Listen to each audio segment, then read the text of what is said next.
हाँ, मेरा आवाज सबको आ रहा है? यस जी। प्रभु। जी आ प्रभु। रहा है हमेशा आ रहा है। आज हम 10वें स्कंद के चतुर्थ अध्याय से पाठ करेंगे, राजा कंस के अत्याचार। हम्म, अमित प्रभु, इसका समरी पढ़िए। हरे कृष्ण प्रभु जी, दंडवत प्रणाम। अध्याय 4, राजा कंस के अत्याचार। इस अध्याय में बतलाया गया है कि कंस किस प्रकार अपने असुर मित्रों के कहने पर छोटे छोटे बच्चों पर अत्याचार करने को ही अत्यंत व्यवहार कुशलता समझने लगा। जब वसुदेव ने पहले पहले की तरह बेड़ी हथकड़ी पहन ली तो योग माया के प्रभाव से बंदी गृह के सारे दरवाजे बंद हो गए और योग माया नवजात शिशु की तरह रोदन करने लगी। उसके रोने से द्वारपाल जाग गए और उन्होंने तुरंत ही कंस को जानकारी दी कि देवकी के शिशु उत्पन्न हुआ इन्होंने है। हाँ सुना। यह समाचार सुनकर कंस बड़ी तेजी से सूती कारागृह यहाँ देखिए चला कौन है। गया और उस हम शिशु ना को तो बचाने दूसरा के कोई लिए ना। देवकी के लाख प्रार्थना करने पर भी उस असुर ने की बलपूर्वक ना है। को देवकी के हाथों से छीनकर शिला पर पटक दिया। किंतु कंस का दुर्भाग्य था कि वह नवजात शिशु उसके हाथ से चिटक कर उसके सिर के ऊपर अष्टभुजा दुर्गा के रूप में प्रकट हो गया। तब दुर्गा ने कंस से कहा, तुम जिस शत्रु को मन में ध्यान करते हो वह अन्यत्र जन्म ले चुका है, अतएव सारे शिशुओं को क्रूरतापूर्वक मारने की तुम्हारी योजना व्यर्थ सिद्ध होगी। भविष्यवाणी के अनुसार देवकी की 8वीं संतान को कंस का वध करना था। अतः जब कंस ने देखा कि 8वीं संतान कन्या है और जब उसने यह सुना कि उसका तथाकथित शत्रु अन्यत्र जन्म ले चुका है तो उसे अत्यधिक आश्चर्य हुआ। उसने देवकी तथा वसुदेव को छोड़ देने का निश्चय किया और उनके समक्ष अपनी क्रूरताओं की गलती स्वीकार की। उसने देवकी तथा वसुदेव के चरणों पर गिरकर क्षमा याचना की और उन्हें आश्वस्त करने का प्रयास किया कि जो कुछ घट चुका है उसे घटना ही था, अतएव उसके द्वारा वध की गई अपनी अनेक संतानों के लिए वे दुखी न हों। चूंकि देवते तथा वसुदेव अन्यत्र अत्यंत पवित्र थे, अतएव उन्होंने कंस को उसके अत्याचारों के लिए तुरंत क्षमा कर दिया और यह देखकर कि उसकी बहन तथा बहनों प्रसन्न थे, कंस अपने घर लौट गया। किंतु रात बीत जाने पर कंस ने अपने मंत्रियों को बुलाकर उन्हें जो कुछ घटा था वह सुनाया। ये सारे मंत्री असुर थे, अतः उन्होंने कंस को सलाह दी कि चूंकि उसका शत्रु अन्यत्र जन्म ले चुका है, अतः विगत 10 दिनों में कंस के राज्य के गांवों में जितने भी बालक उत्पन्न हो गए हैं उन्हें मार डाला जाए।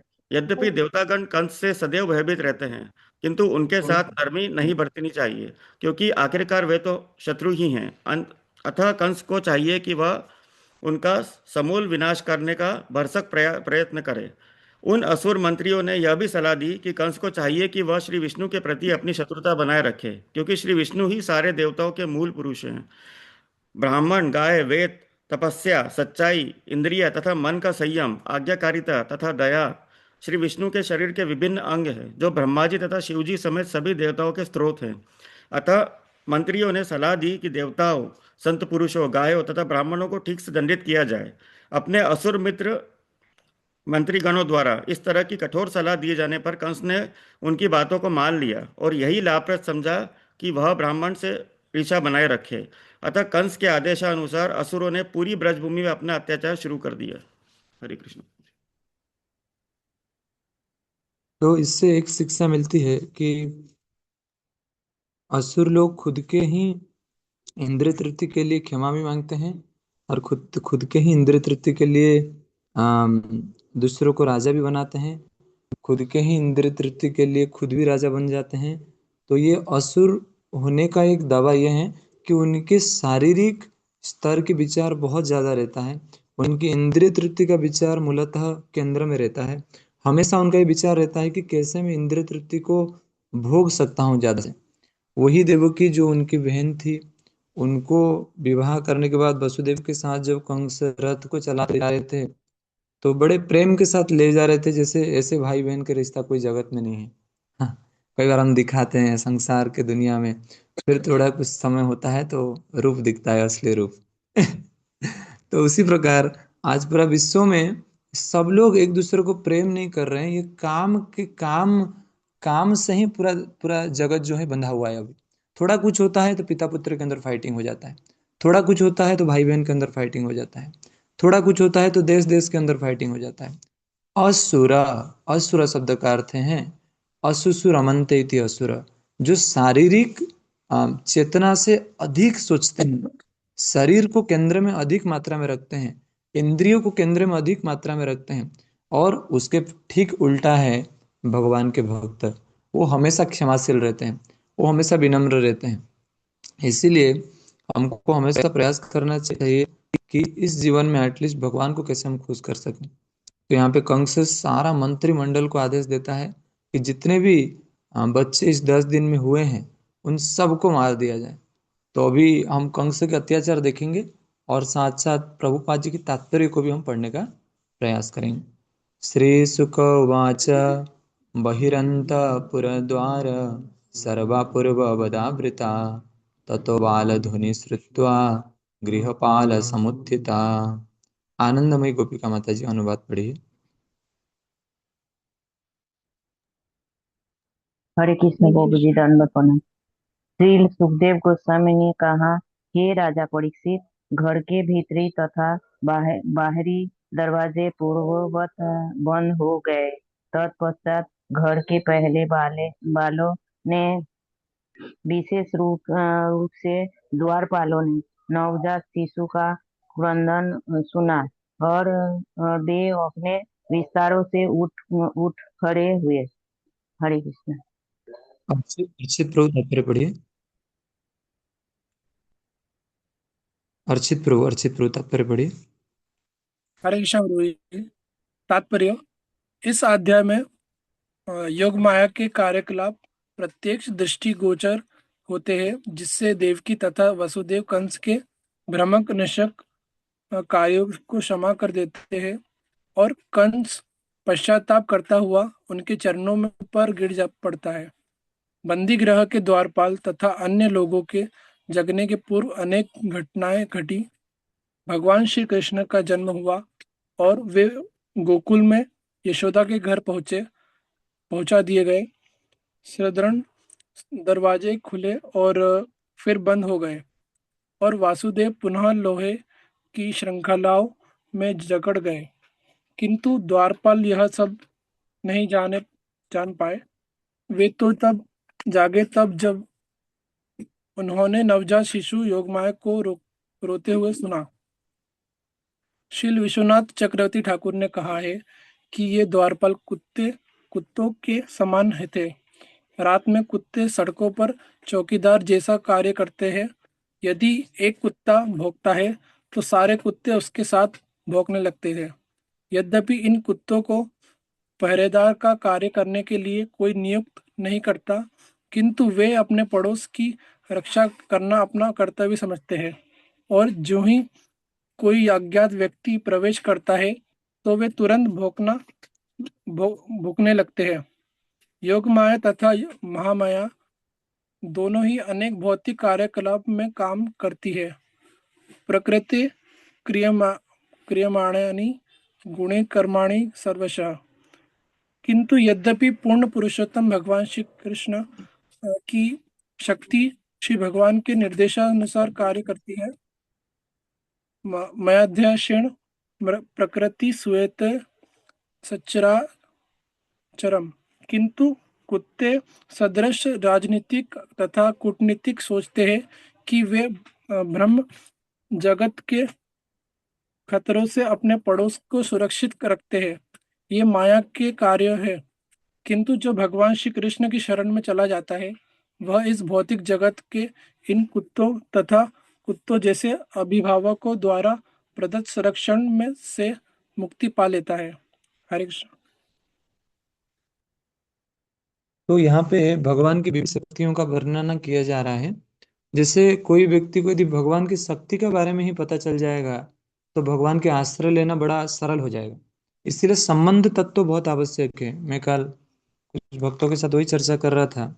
सेसंबध नाही जार मिथ्या दिन गेला तारा। ऐसे हैं कि निताई पद कमल के ऊपर एक संग आता है। कहते हैं कि जब संबंध ही नहीं बना है, जब भगवान के साथ वो संबंध का विचार ही नहीं हुआ है, तब फिर भक्ति करना बड़ा मुश्किल होता है। आप देखिए, पूरे पूरे जो गाय का झुंड में जो एक बछड़ा होता है उसका संबंध गाय के साथ है। तो उसको उसके जीवन का खतरा नहीं है। फिर उसको माँ को ढूंढना आसान है, उसको खाना प्राप्त करना आसान है, उसको बड़ा होना आसान है। उसी प्रकार जो भक्ति जीवन में आगे बढ़ना चाहते हैं, उनके जीवन में भी एक संबंध होना चाहिए गुरु और वैष्णव के साथ। मैं कल एक लेक्चर सुन रहा था, तो वहाँ पे महाराज ऐसे बता रहे थे, पुकार करो है हरिदास। मतलब जब ऐसा विपत्ति आएगी तो पुकार, पुकार मतलब है जोर जोर से चिल्लाना चाहिए, हरिदास हरिदास।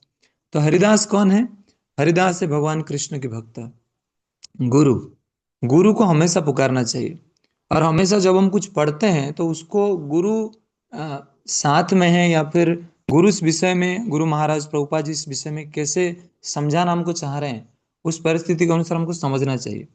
तो इसीलिए यहाँ पे जो बताया जा रहा है कि कि जब जब तक संरक्षण भगवान का नहीं होगा, तब तक व्यक्ति को सच्चा आश्रय नहीं मिलेगी। आज संरक्षण ऐसे एक राजा का है जो दस्यु वन के प्रजाओं को लूट रहा है। आज संरक्षण एक ऐसा अभिभावक का है जो बच्चे को सिर्फ एक अज्ञान के चंगुल में डाल रहे हैं। आज संरक्षण एक ऐसी सोसाइटी का है जो कृष्ण प्रेम को छोड़ के और सब कुछ दे रहा है। तो ऐसे जगत में हमको कैसे संरक्षण मिलेगा?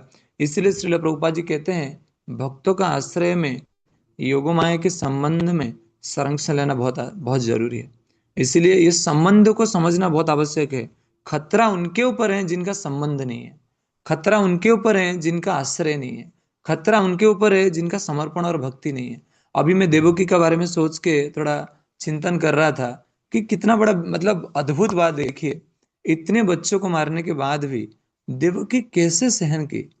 यह संरक्षण की सूचना है। मतलब यदि आप देखोगे कि उनको पता है कि नहीं नहीं नहीं नहीं, भगवान आएंगे, भगवान कुछ करेंगे। यह संरक्षण, जब व्यक्ति को आश्रय मिल जाता है ना, तो उस ऑटोमेटिकली व्यक्ति, फेथ उसका बढ़ जाता है। ऑटोमेटिकली उस व्यक्ति का जीवन में एक अलग सा आश्रय फीलिंग होता है।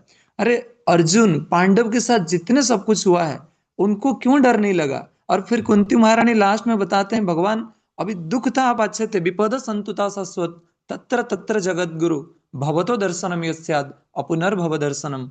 कि आप जब दुख था तब अच्छा था कि आप हमारे साथ थे, अभी दुख भी नहीं रहेगा तो आप कैसे हमारे साथ रहोगे? और यही विडंबना है हमारे लिए। तो भक्त का जीवन में दुख सुख की बात नहीं हो रही है। भक्त का जीवन में उनको कितना दुख भोग रहे हैं और कितना सुख में है उसके विचार नहीं है। भक्तों का जीवन में उनका आश्रय छूट रहा है वो विचार है। भक्त का जीवन में उनका संरक्षण छूट रहा है विचार है। भक्त का जीवन में उनकी हरिनाम अच्छे से नहीं हो पा रहा विचार है। तो इसीलिए हमको प्रयास करना चाहिए कि प्रभुपा जी बताना चाह रहे हैं कि भगवान की शक्तियों को समझ के आगे बढ़ना चाहिए। और उसी प्रकार देवों की वसु, मुझे याद है जब वसुदेव ने अलग अलग तत्वों कंस को समझाए थे, तो लास्ट तत्व उन्होंने ये बताया, अरे क्या पता है कि आठवां संतान आएगा ही नहीं?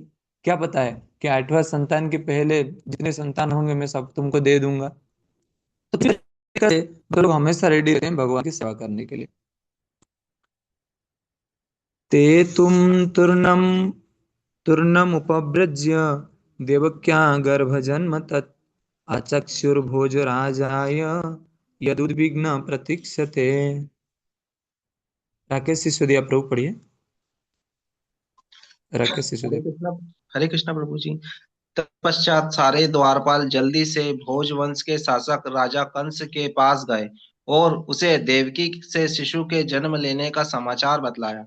अत्यंत उत्सुकता से इस समाचार की प्रतीक्षा कर रहे कंस ने तुरंत ही कार्रवाई की। हम्म, हाँ विनोद पटेल प्रभु तात्पर्य पढ़िए, दिखाई दे रहे हैं? तात्पर्य पढ़िए।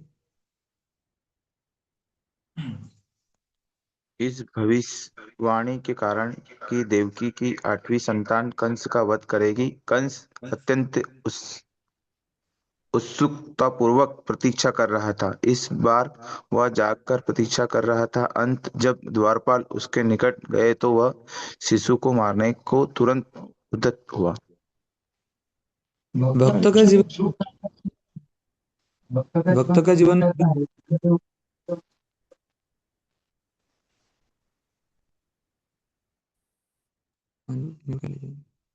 भक्त का आवाज जीवन नहीं। में दुख, हाँ अभी आ रहा है।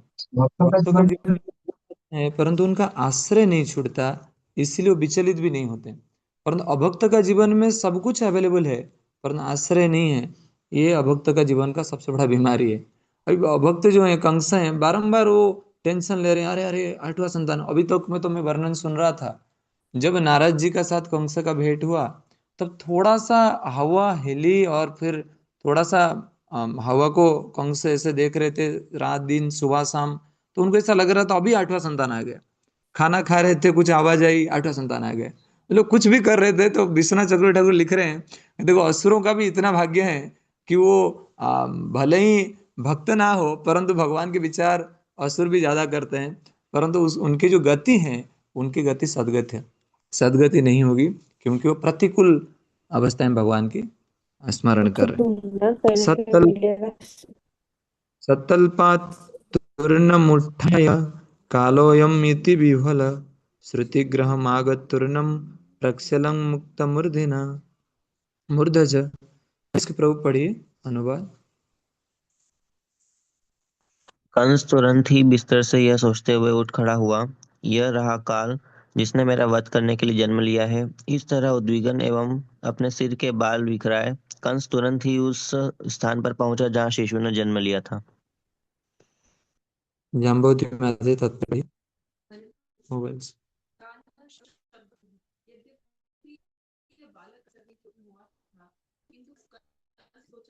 उपयुक्त समय है जिससे स्वयं उसका जीवन बच जाए। वास्तव में काल भगवान का ही दूसरा नाम है जब वे वध करने के उद्देश्य से प्रकट होते हैं। जब अर्जुन ने विराट रूप कृष्ण से पूछा, आप कौन हैं, तो भगवान ने कहा कि मैं साक्षात काल हूँ।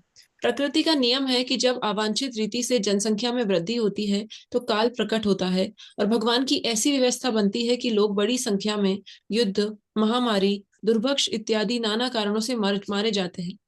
उस समय नास्तिक राजनीतिक नेता भी गिरजाघर, मस्जिद या मंदिर जाकर ईश्वर से कृपा मांगते हैं, किंतु उसके पूर्व वे भगवान को या उनकी इच्छा को जानने का कोई प्रयास नहीं करते। काल के प्रकट होने पर ही वे कृपा मांगते हैं। मृत्यु परम काल अर्थात भगवान का एक दूसरा गुण है। मृत्यु के समय नास्तिक को काल के समक्ष घुटने टेकने पड़ते हैं, और तब भगवान उसकी सारी संपत्ति हर लेते हैं, मृत्यु सर्व हरिश्चाहम, और उसे दूसरा शरीर धारण करने के लिए बाध्य कर देते हैं, तथा देहांतर प्राप्ति।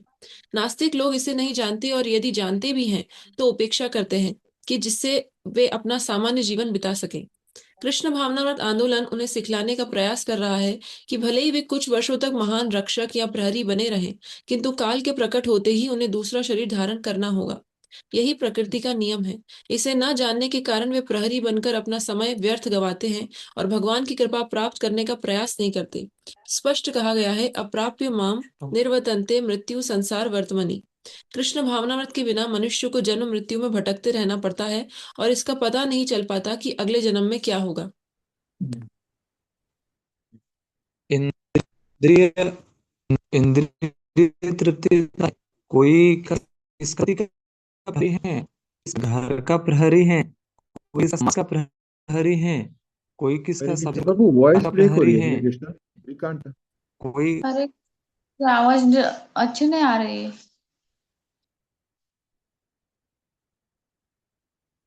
कोई देश का सुनाई दे रहा है सबको अभी? आवाज कट रही है प्रभु जी। जी प्रभु जी, आप सुनाई दे आ रहे हैं। रही है, अब नहीं आ रही है। ठीक है, अभी थोड़ा ये प्रहरी वगैरह चल रहा है ना, तो कट सकता है। तो तो अभी पूरा दुनिया में बात है कि जीवन ऐसे ही बीत जाता है, किसी का रखवाल करके हमको समझ में नहीं आता हमारा जीवन का लक्ष्य क्या है। तो जब नास्तिक लोग को समझ में नहीं आता जीवन का लक्ष्य क्या है, तो भगवान फिर काल बन के आते हैं उनके जीवन में, और काल बन के आते हैं, सब कुछ हर लेते हैं। जो नास्तिक बोलता है नहीं नहीं नहीं नहीं, सब कुछ मेरा है, भगवान कहते हैं नहीं नहीं नहीं, सब कुछ मेरा है। तो दोनों के बीच में बड़ा मतलब भगवान पूरा ऑप्शन देते हैं भक्तों को। मतलब एक जीव जो मनुष्य जीवन में आया है कि एक ही जीवन तो मिला है, सुधर जा सुधर जा, परंतु उस व्यक्ति सुधरता नहीं। फिर लास्ट में भगवान आते हैं और उसको पूरा काल के हवाला कर देते हैं। एक्चुअली काल बहुत भयानक है। जो रावण, जो दुर्योधन, जितने बड़े बड़े लोग हुए हैं, आज उनके नाम निशान भी नहीं रहा, और काल की शक्ति इतना प्रबल है। जो व्यक्ति भगवान के आश्रय में, और सबसे बड़ा आश्चर्य की बात यह है कि जो व्यक्ति भगवान के आश्रय में भी नहीं हो, कभी भगवान का काल को विश्वास ही नहीं करता, नहीं मेरा कुछ नहीं होगा, सबका सब कुछ हुआ है परंतु मेरा कुछ नहीं होने वाला है। ये काल का एक प्रमाण है। आप देखो बाहर में जाके उन लोग से बात करो जो लोग भगवान को विश्वास नहीं करते या फिर भगवान के हरे कृष्ण महामंत्र को जप नहीं करते हैं, तो बोलेंगे नहीं नहीं नहीं नहीं, अरे यार आप करते रहो, कोई दिक्कत नहीं, हमारा तो सब कुछ चल रहा है। पर जब काल आता है थोड़ा हरे कृष्णा वालों को बुलाओ, कीर्तन कराओ, मतलब क्या क्या बोलते रहते हैं। तो इसीलिए प्रभुपाद ने हमको बचा लिया एक्चुअली। अप्राप्य माम निवर्तन्ते मृत्यु संसार वर्तमनि। इसीलिए जन्म युधिष्ठिर महाराज को जब यक्ष प्रश्न पूछे थे कि सबसे बड़ा आश्चर्य इस जगत में क्या है, तो वही काल को बता रहे थे युधिष्ठिर महाराज। अहनि अहनि भूतानि गच्छन्त्यम हिमालयम शेषम स्थावरम इच्छन्ति किम आश्चर्यम अतः परम। कि हर क्षण एक एक नहीं, करोड़ों करोड़ जीवात्मा जो हैं वो नरक लोक की तरफ जा रहा है, परंतु इस आश्चर्य की बात यह है जो बचा है फिर यहाँ पे बच कर रहना चाहता है, यहाँ पे भोग वासना भोग में लिप्त होना चाहता है। तो इंद्रिय तृप्ति का मजा इतना खतरनाक है ना कि व्यक्ति को समझ में नहीं आता उसको करना क्या है। व्यक्ति के कहते हैं कि व्यक्ति ऑलरेडी इतना फंसा हुआ है, इतना इतना मतलब उस व्यक्ति को पिटाई पड़ रहा है, काम क्रोधेर दास या तारा लाठी खाए, इतने इतने खतरनाक लाठी पड़ रहे हैं, फिर भी व्यक्ति को समझ में नहीं आ रहा उसको करना क्या है। साधु गुरु जो बोलते बोले यही मेरा शत्रु है, यही मेरा शत्रु है। जैसे कोई व्यक्ति को मैं आपको मिरर दिखाऊंगा, मिरर में किसका मुंह दिखेगा? आपका ही मुंह दिखेगा। यदि आप गुस्से होके आओगे और मिरर को देखोगे तो किसका मुंह दिखेगा? तो आपका गुस्से वाला मुंह दिखेगा। यदि मिरर में आओगे हंसते हुए आओगे तो किसका मुंह दिखेगा? आपको हंसते हुए मुंह दिखेगा। तो गुरु और साधु उस मिरर की तरह है, वो आपको दिखाते हैं असली में आपका रूप क्या है। कई बार इस प्रकार गुरु जब दिखाते हैं ना तो शिष्य गुरु को छोड़ देते हैं। प्रसंग मजरम पासम आत्मन कवे विदु। कहते हैं प्रसंग कभी जरा नहीं होता, हमारा उम्र जरा हो जाता है, हमारा बुद्धि जरा हो जाता है, हमारा शरीर जरा हो जाता है, प्रसंग और विषय वस्तु कभी जरा नहीं होता। इसलिए व्यक्ति को हमेशा सोचना चाहिए कि कभी भी इस विषय वस्तु और इंद्रिय के ऊपर विश्वास नहीं करना चाहिए। मात्रा स्पर्शता दुहित्रवा न विविक्त आसन भवेत बलवान इंद्रिय ग्राम विद्वांस अपि करसति। बड़े बड़े विद्वान लोगों को भी इस इंद्रिय ने बहुत हरास किया है। और इंद्रिय को यदि विश्वास नहीं करेंगे तो किसको विश्वास करना चाहिए? इंद्रिय के स्वामी ऋषिकेन ऋषिकेश सेवनम भक्ति उच्यते। भगवान कृष्ण का भक्ति करना चाहिए, हमेशा ही तत्पर रहना चाहिए कि ये अनिश्चित है प्राण, ये अनिश्चित है समय, और वो अपेक्षा में रहना चाहिए कब कृष्ण आएंगे।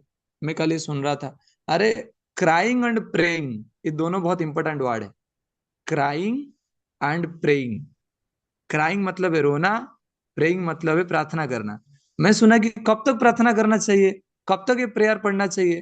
बोले कि राधा रानी भी रोती है ना, राधा रानी भी, कृष्ण दूर हो जाता है राधा रानी से तो राधा रानी भी रोती है और प्रेयर करती है, कृष्ण कृष्ण हे राधे ब्रज देवी के च ललित है नंद सुनो कुतो गोवर्धन कल्प पाद पतले कालिंदी बन्य कुतो घोषांत्वा इति सर्वत्र ब्रजपुरे खेदैर महावीर। मतलब वो वृंदावन में हर क्षण ये लोग रोते हैं और हर क्षण ये लोग ढूंढते हैं कहाँ कृष्ण, कहाँ जाऊं, कहाँ पाऊं ब्रजेंद्र नंदन नंदन, कहाँ मर प्राणधन मुरली बदन। इसलिए हमको हमेशा प्रयास करना चाहिए, ढूंढते रहना चाहिए। ये नहीं बोलना चाहिए कि मैं थक गया, ये नहीं बोलना चाहिए कि मुझे अभी चाहिए। वो कृष्ण डिमांड, कृष्ण को हम डिमांड नहीं कर सकते कृष्ण तुम अभी आ जाओ। उनको जो वो जो प्रसन्न होंगे हमारी भक्ति में, कृष्ण तब आएंगे। तब तक कुछ भक्त हरास हो जाते हैं, तब तक कुछ भक्त बड़े मायूस हो जाते हैं, फिर भक्त लोग उनको उठाते हैं। परंतु ये मेरा सबसे निवेदन है, कभी भी भक्ति जीवन निराश की पथ नहीं है। मैं सच बता रहा हूँ, ये जो 5 चीज हमने बारंबार डिस्कशन किए हैं कि 16 माला करना, 4 नियम को अच्छा से फॉलो करना, किसी का निंदा नहीं करना, और प्रचार में हमेशा तत्पर रहना क्योंकि प्रचार मूवमेंट है, और साथ साथ इस्कॉन को छोड़ के कभी नहीं जाना। जिस प्रकार वसुदेव ने उनके धर्म को कभी नहीं छोड़ा, तो हमारा धर्म अभी इस्कॉन है, हमारा धर्म अभी श्रील प्रभुपाद जी को प्रेम करना है, हमारा धर्म अभी श्रील प्रभुपाद जी के आश्रय में रहना है। और श्रील प्रभुपाद जी के आश्रय को यदि हम नहीं छोड़ेंगे, हम कितने भी पापी क्यों ना हो, हम कितने भी मतलब बुरे व्यक्ति क्यों ना हो, हमारा उद्धार हो जाएगा। तमाह भ्रातरं देवी कृपणा करुणं सती स्नुषेयं तव कल्याण स्त्रियं मा हन्तु महर्षि। मंजू माता जी अनुवाद पढ़िए आपके, ये मोबाइल से पढ़िए।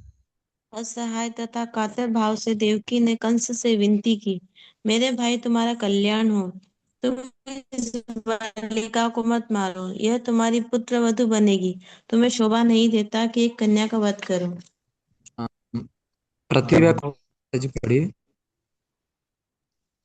हरे कृष्णा प्रभु जी, धन्यवाद प्रणाम। तात्पर्य, इसके पूर्व कंस ने यह सोचकर देवकी को क्षमा कर दिया था कि स्त्री का वध नहीं करना चाहिए, विशेष रूप से यदि यह गर्भिणी हो। किंतु अब यही कंस माया के प्रभाव से स्त्री को न केवल स्त्री वरनु नवजात असहाय कन्या को मार डालने के लिए उद्यत था। देवकी अपने भाई को इस पापमय जघन्य कृत्य से बचना चाह रही थी, अतएव उन्होंने उससे कहा, तुम कन्या को मारने का नक्शता पूर्वक पाप मत करो, तुम्हारा कल्याण हो। असुर जन अपने खुद के स्वार्थ के लिए पाप पुण्य का विचार किए बिना कुछ भी कर सकते हैं, किंतु इससे विपरीत देवकी यद्यपि सुरक्षित थी और अपने पुत्र भगवान श्री कृष्ण को जन्म दे चुकी थी, किंतु वे पराई कन्या को बचाने के लिए चिंतित थी। यह उसके लिए स्वाभाविक ही था। हरे कृष्ण।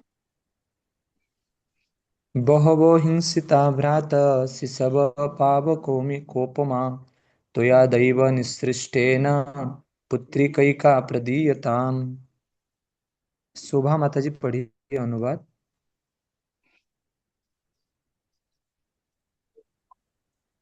हे शोभा भ्राता माता तुम। जी पढ़िए। हाँ प्रभु जी पढ़ रही हूँ। मैं ही तो हाँ, यस पढ़ू। यस यस माता। यस। हे भ्राता तुम देववश मेरे अनेक सुंदर तथा अग्नि जैसे तेजस्वी शिशुओं को पहले ही मार चुके हो, किंतु कृपा करके इस कन्या को छोड़ दो, इसे उपहार स्वरूप मुझे दे दो। हरे कृष्णा। शुभम हनोटिया प्रभु पढ़िए, तात्पर्य पढ़िए। हरे कृष्णा प्रभु, दंडवत प्रणाम। तात्पर्य। यहाँ यहाँ हम यह देखते हैं कि देवकी ने सर्वप्रथम कंस के क्रूर कर्मों, उसके द्वारा अपने अनेक पुत्रों के वध की ओर ध्यान दिलाया। इसके पश्चात वे उससे यह कहकर समझौता करना चाहती थी कि उसने जो भी किया वह उसका दोष न था, अपितु विधाता का रचा था। इसके बाद उन्होंने उससे याचना की कि वे उन्हें इस पुत्री को उपहार के रूप में दे दे। देवकी क्षत्रिय की पुत्री थी, अतएव राजनीतिक दांवपेच जानती थी। राजनीति में सफलता प्राप्त करने की अनेक विधियां हैं, दम, साम तथा दान। कृष्ण कंस की क्रूरता द्वारा मारे गए अपने पुत्रों के लिए उस पर सीधा आक्षेप करने की दम नीति का देवकी ने पहले आश्रय लिया, किंतु इसके बाद यह कहकर समझौता कर लिया कि उसका यह दोष नहीं था, और उसी के बाद उन्होंने उससे एक वर मांगा। महाभारत के इतिहास से हमें यह पता चलता है कि क्षत्रियों अर्थात शासकों की पत्नियां तथा पुत्रियां राजनीतिक दांवपेच जानती थी, किंतु हम यह भी जानते हैं कि किसी भी स्त्री को मुख्य शासक का पद प्रदान नहीं हुआ। यह मनु संहिता के आदेश के अनुसार है, किंतु दुर्भाग्य की बात यह है कि मनु संहिता का भी अब उपहास किया जा रहा है और वैदिक समाज के सदस्य आर्य लोग भी कुछ नहीं कर सकते। कलयुग की ऐसी स्थिति है, विधि के विधान बिना कुछ भी नहीं हो सकता। तस्यैव हेतौ प्रयतेत कोविदो न लभ्यते यद्भ्रमतामुपरि यद् तल्लभ्यते दुःखपदन्यत सुखम कालेन सर्वत्र गभीररहंस। आप पढ़िए प्रभु, आगे पढ़िए।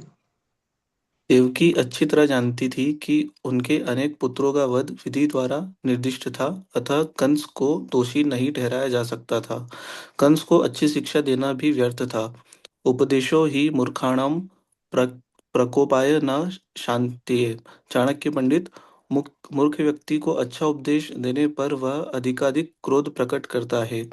यही नहीं, क्रूर व्यक्ति सांप से भी अधिक घातक होता है। सांप तथा क्रूर व्यक्ति दोनों ही क्रूर होते हैं, किंतु क्रूर व्यक्ति अधिक घातक होता है, क्योंकि सर्प को तो मंत्रों या औषधियों से मुग्ध किया जा सकता है, किंतु क्रूर व्यक्ति का दमन किसी प्रकार नहीं किया जा सकता। कंस का स्वभाव ऐसा ही था। हरे कृष्णा प्रभु जी। तो देवकी प्रयास कर रही है समझाने के लिए कंस को, परंतु कंस का नेचर भी पता है। तो यहाँ पे प्रचार की भूमिका से हम देख सकते हैं कि हमको किसको किस प्रकार प्रचार करना चाहिए। और भगवान ऑलरेडी जन्म ले चुके हैं, तो बड़ा प्रसंग बहुत मधुर है। और यदि इसको आप डेली बेसिस में पठन और अध्ययन करेंगे तो बिना पूछ के आपकी शुद्धिकरण होगा। तो भागवतम का शक्ति ऐसा है कि सर्वदा सर्वसेव्याय भगवत्व नमस्तुते, कि भगवान को, भगवान के वांग्मय रूप है श्रीमद् भागवतम। जब आप डेली बेसिस में इसका अध्ययन, श्रवण, पठन, मनन, चिंतन आदि करते हो तो हमेशा याद रखिए कि भगवान स्वयं उस शास्त्र के रूप में विराजमान है, क्योंकि कृष्ण स्वधाम उपगते धर्म ज्ञान आदि सह कलो नष्ट दृशाम ऐसा पुराण अधुनादित। भगवान इस जगत से जब चले गए तो भगवान सूर्य के रूप में जैसे इस संसार में प्रकट होते हैं, उसी प्रकार भागवत के शब्द का सूर्य के रूप में इस संसार में प्रकट हुए। तो आपसे मेरा विनम्र है, आग्रह है, क्योंकि इतना सुंदर, क्योंकि भक्तों का जीवन में उत्साह कब कम होता है, जब भक्त लोग भागवत के आश्रय नहीं लेते, भक्त लोग भगवान के नाम के आश्रय नहीं लेते। तो मैं आप सभी से प्रार्थना करना चाहूँगा, अभी यहाँ पे लगभग 230 भक्त हैं। मैं आज सुबह सुबह चैंटिंग सेशन में जस्ट एक विचार मेरा मन में आ रहा था कि जी 230 भक्त 6:45 कक्षा में अटेंड कर सकते हैं, तो क्या 230 डिवोटीज चैंटिंग सेशन में अटेंड नहीं कर सकते हैं? तो मेरा मन में ऐसा प्रश्न आ रहा था, तो मैं सोचा इसको अपील करूं, और मुझे थोड़ा आज ऐसा लग रहा था, मतलब कैसे अपील करूं कि कृष्ण के प्रभु को बोलूं। तो फिर प्रभु जी का मैसेज आया कि आप, मेरा तबीयत थोड़ा डाउन लग रहा है, आप क्लास ले सकते हैं क्या? तो फिर मैं आप सभी से निवेदन कर रहा हूँ, क्योंकि जो भगवान के नाम, ये पूरा शास्त्र पढ़ने का जो फल है, वो भगवान के नाम को जपने से हमको मिलेगा। यदि वो नाम जप हम अकेले करते हैं तो कई गुना मुझे नहीं लगता कि बहुत लंबे समय तक हमको उत्साह महसूस होगा। तो इसलिए मैं आप सभी से प्रार्थना कर रहा हूँ कि यहाँ पे लगभग बहुत सारे भक्त ऐसे हैं जो सुबह 5:30 बजे सेशन में आते हैं, और मुझे पता नहीं आप में से अधिक भक्त अलग अलग टेम्पल से हैं। यदि आप लोग टेम्पल के जूम सेशन में या फिर मंदिर को जाते होंगे तो अच्छी बात है, नहीं तो टाइम को व्यर्थ मत गवाइए। सुबह के समय को आप भक्तों के साथ बैठ के 1 माला 2 माला 4 माला के जप हमारे साथ करेंगे। कहते हैं कि एक भक्तों के साथ बैठ के जप करने का जो फल है उसको संकीर्तन कहा गया है, जो कि इस कलयुग का युग धर्म है। जब हम अकेले बैठते हैं तो कई बार हमको लगता नहीं कि हमारा माला कैसे होता है। तो मैं आप सभी से प्रार्थना कर रहा हूँ, मुझे तो इतना पता है कि यदि व्यक्ति का माला अच्छा हो, भगवान के नाम में आश्रय हो और भगवान के शब्द में आश्रय हो, एक तो श्रवण और एक है कीर्तन, देन ऑटोमेटिकली व्यक्ति का वृद्धि हो जाएगी, उसका स्मरण शक्ति, उसका सहन शक्ति। मैं एक भक्त को पूछा कि प्रभु जी कैसे, फिर इस्कन तो इतना सुंदर सोसाइटी है, भक्ति जीवन में हमने देखते हैं जितने भक्त हुए उनके जीवन में कष्ट के बिना भक्ति का सूचना ही नहीं है, जब कष्ट नहीं है तो भक्ति नहीं है। तो प्रभु जी बोलते हैं भक्तों के साथ में रहते हैं तो हम लोग भक्ति को सीख जाते हैं कि भक्ति क्या होता है। कष्ट तो सबको मिल रहा है, या फिर जो माया में है या फिर जो कृष्ण में है, परंतु भक्त को जो कष्ट मिलता है वो अत्यंत सुखदायक कष्ट है। मतलब उस कष्ट में भक्तों को इतना आनंद आता है कि ये कष्ट मुझे बारंबार मिलना चाहिए। तो इसलिए मैं आप सभी से प्रार्थना करना चाह रहा हूँ कि हो सकता है थोड़ा उत्साह में कमी हो, अलग अलग चीजें हो, परंतु ये आपका ऊपर ही, आपका डिसीजन है। If you want to go back to Godhead, यदि आपको गोलोक धाम जाना है, यदि आपको वैकुंठ जाना है, यदि आपको भगवत धाम जाना है, तो फिर भक्तों का साथ में जाना सीखिए। नहीं तो अकेले अकेले अच्छी बात नहीं है। जब हम आश्रय में रहते हैं तो हमारे लिए सब कुछ आसान हो जाता है, जब हम आश्रय को दूर हो जाते हैं सब कुछ हमारे लिए बहुत मुश्किल हो जाता है। श्रील प्रभुपाद की जय। किसका कोई प्रश्न है? 2 प्रश्न हम ले सकते हैं। Prabhuji, हाँ, when we are going to recite Bhagavad Gita sloka? हाँ हाँ, अच्छा अच्छा, हाँ हाँ। तो आप मुझे माता जी अच्छा, मैं ग्रुप में उसका सूचना डालूंगा प्रभु जी को एक बार पूछ के। अच्छा, I will convey you after asking Prabhu ji when it will be, when you will okay, recite. sure, okay. Amita Mangla माता जी। हरे कृष्णा प्रभु जी, दंडवत प्रणाम। Thank you Prabhu ji question लेने के लिए। प्रभु जी मेरा प्रश्न ये था कि आज जैसे देवकी के पुत्रों की बात चल रही थी, देवकी माता की, तो जैसे उनका तो हमने पढ़ा देवकी के 6 पुत्र हैं, वो मरीचि के पुत्र हैं, उनका कर्मा था, वो इसलिए आए देवकी माता के पुत्र बन के। देवकी माता का भी कर्मा था क्या प्रभु जी कोई, कि उनके 6 पुत्र मारे गए, कुछ ऐसा भी था क्या? नहीं, एक्चुअल उस प्रकार कुछ वर्णन नहीं मिलता है। वो कंस का ही बेसिकली था, कंस का ही पार्ट में था बोल। और देवकी माता का पुत्र, देवकी को तो भगवान ने सिलेक्ट किया एक्चुअली। तो जैसे पांडव का कुछ कर्म नहीं था, फिर पांडव को भगवान ने सिलेक्ट किया लीला करने के लिए। तो भगवान ने देखे कौन सहन कर सकता है पुत्र का वियोग को, तो देखे कि ये सहन कर सकते हैं। उस प्रकार से भगवान ने देवकी और वसुदेव को ग्रहण किया। और मैं देख रहा था, मैं आप सभी भक्तों से निवेदन करना चाहूंगा, आपको याद होगा जब देवकी और वसुदेव ने तपस्या की थी तो 12,000 दिव्य वर्ष की तपस्या का गणना था। तो मैं 12,000 दिव्य वर्ष को काउंट कर रहा था तो मुझे मिला 788400000। इतना दिन इस जगत में है, एक जगह में खड़े होके भगवान के चरण कमल को भूले नहीं, संचितयेत भगवत शरणारविंदम। देन भगवान ने फिर देवकी और वसुदेव को बोले कि मैं तुमको क्या वरदान दे सकता हूँ। फिर देवकी वसुदेव कहते हैं आप हमारे पुत्र बन जाइए, आपके जैसे हमको पुत्र चाहिए। भगवान बोलते हैं मेरे जैसे पुत्र कैसे बनेगा, तो फिर मैं ही आ जाता हूँ। तो फिर भगवान प्रश्नि और सुतपा में प्रश्नि गर्भ बन के आए, भगवान अदिति और कश्यप में है ना आदित्यों के श्रेष्ठ वामनदेव बन के आते हैं, और भगवान फिर यहाँ पे जो देवकी और वसुदेव में कृष्ण बन के आते हैं। ऐसा है, जी कोई थैंक कर्म नहीं, यू। कोई कर्म नहीं। थैंक यू प्रभु जी। थोड़ा सा ना मुझे अब सुना तो डाउट सा आया कि पुत्रों का वियोग मतलब छोटी बात तो नहीं है, जैसे अब उन्होंने भी, गंधारी ने भी किया था तो उनका कर्मा था, तो मुझे थोड़ा इसलिए डाउट हाँ आया ये था, पर आपने समझा दिया कि शुद्ध भक्त है तो भगवान ने सिलेक्ट किया उनको। थैंक यू प्रभु जी। जाम्बोती माता जी उसमें कुछ उसमें एक बार पूछ। हरे कृष्णा प्रभु, जन्नत प्रणाम। प्रभु थोड़ा सा बताएंगे क्राइंग मतलब क्या, भगवान के लिए रोना मतलब क्या? एक्चुअली देखिए, मतलब भगवान के लिए रोना मतलब है प्रेयर करना, और प्रेयर कभी समाप्त नहीं होता। अभी कई बार हम इस भक्तों को जब इस चीज बताते हैं तो भक्त लोग बड़ा मतलब गंभीर नहीं हो पाते हैं। जैसे प्रेयर मतलब है भगवान को प्रार्थना करना, और भक्ति एक लता के समान है।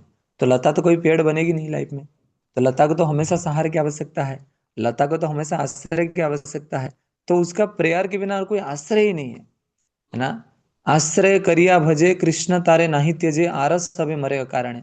यदि आश्रय करके कोई भजना नहीं करेगा, यदि आश्रय करके भी कोई भगवान की भक्ति नहीं करेगा, तो उसका भक्ति को कृष्ण ग्रहण भी नहीं करेंगे। That crying is actually praying.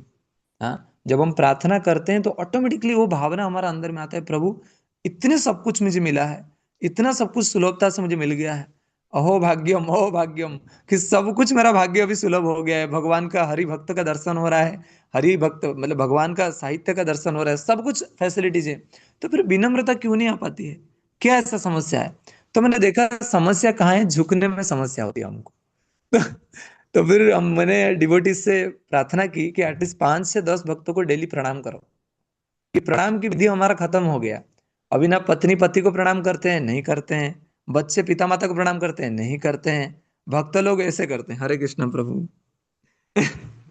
तो इसमें हमारा प्रणाम हो जाता है। वो प्रणाम obviously Prabhu ji will be happy and you will be happy, but the connection will be missing ना।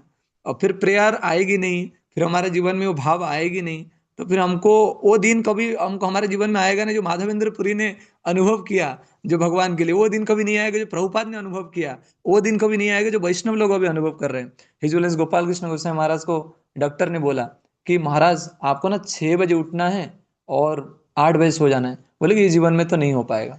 मतलब वो वाला बस फीलिंग जो है ना, वो फीलिंग कभी नहीं आ पाएगी जब हम वो दृष्टि में ना देखें कि प्रभुपाद जी के बिना गाड़ी कैसे चलेगा, भक्तों के आश्रय के बिना कैसे चलेगा। और समस्या क्या होती है आज के समय में कि गुरु को सब सम्मान करते हैं, प्रभुपाद जी को सब सम्मान करते हैं, अथॉरिटी को सब सम्मान करते हैं, परंतु आपस में भिड़ जाते हैं। आपस में संबंध उतने अच्छे नहीं है, आपस में उतना आश्रय का फीलिंग नहीं होता है। इसीलिए भक्तों को हमेशा ये सोचना चाहिए कि मेरा भक्ति खराब है। भक्तों को हमेशा ये सोचना चाहिए कि मुझे दूसरे के आश्रय चाहिए। इसलिए एटलीस्ट थोड़ा पहले पहले आश्रय का अनुभव खुद को दिलाने के लिए खुद को प्रणाम करना चाहिए। देन वो प्रेयर के भाव आता है, देन वो ऑटोमेटिकली श्रद्धा की भाव आता है। आपको याद होगा जो दिन पहली बार आपको प्रणाम करने के लिए बोला गया था भगवान को, तो आपने प्रणाम किया होगा भगवान को, और आपने 2-4 लोगों को देखे देखते होंगे पीछे, पहले कोई मुझे देख तो नहीं रहा है मैं प्रणाम कर रहा हूँ भगवान को। मतलब ऐसा लग रहा होगा आपको आज कुछ बड़ा काम मैंने कर लिया। पर जब आज आप भगवान को प्रणाम करते हो तो बड़ा फीलिंग के साथ प्रणाम करते हो, उसका भाव अलग होता है आज प्रणाम करने का। सेम जब वैष्णव को आज आप प्रणाम कर रहे हो तो ऐसा लगे यार मुझे कोई देख तो नहीं रहा है, और बाद में जाके जब प्रणाम करोगे तो प्रणाम में एक स्वीटनेस का अनुभव आपको होगा। That is called actually praying. The praying and crying actually give us sweetness, है ना। तो हमको धीरे धीरे उसका अनुभव होगा। ठीक है, अभी सोहन प्रभु एक्चुअली गुरु पूजा का समय हो चुका है।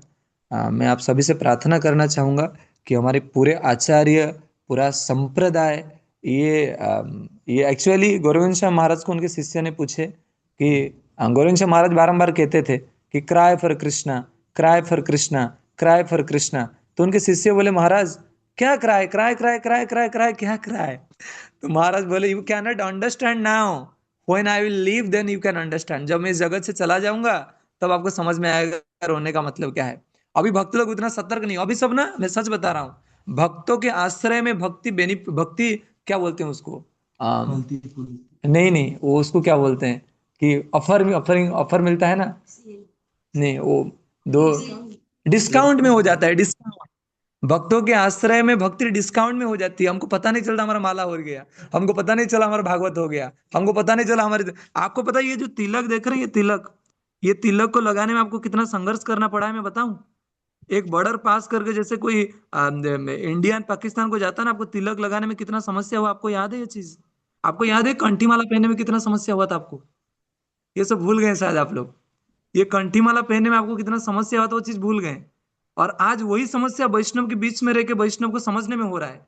जिस समस्या आज ये कंठी माला के साथ आपका हो रहा है, जिस समस्या तिलक को पहचान करने में हो रहा है, वही समस्या वैष्णव के साथ रह के वैष्णव को पहचान करने में हो रहा है। तो मेरा सभी से प्रार्थना है, हर एक चीज जो आपको मिला है ना, वो करोड़ों में एक चीज कृष्ण ने हमको दिया है, चुन चुन के दिया है। यदि उसको आप महसूस करोगे ना, वो करोड़ों करोड़ों करोड़ों करोड़ों चीजें हैं। तो please value it, please don't neglect it, please always chant Hare Krishna mahamantra and always respect Vaishnav. At least panchang pranam 5 वैष्णव को डेली बेसिस में करने का प्रयास करिए।